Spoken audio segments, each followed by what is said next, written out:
The beets are beginning to emerge.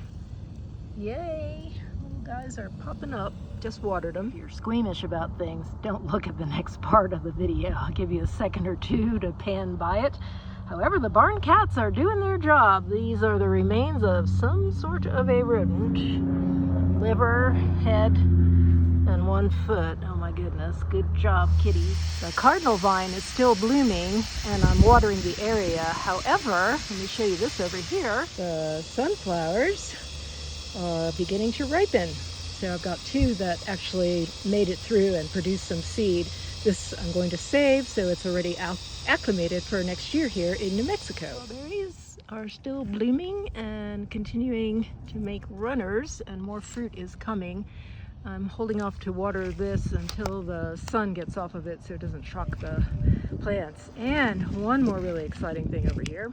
A few months back, as I was mowing the lawn, I put my bagger on, chopped the leaves, and collected as much green weed stuff from the yard here and redid this compost pile. Have just a little bit of leaves from the sycamore trees that I collected last year. And I covered this over with bark that I had soaked. When I was doing this, we had some really good rain.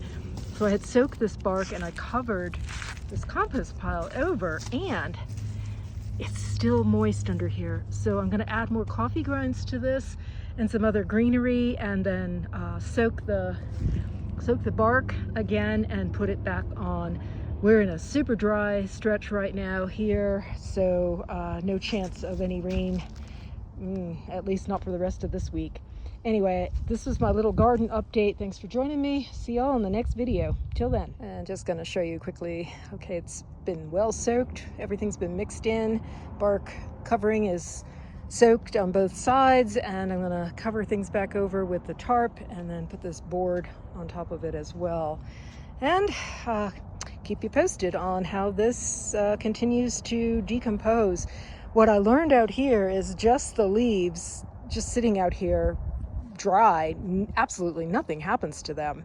So it's not until I added water and did the thorough mixing and we had all that blessed rain that this pile began to break down, like you saw, and will continue to break down as long as it stays covered and moist. The microbes are at work.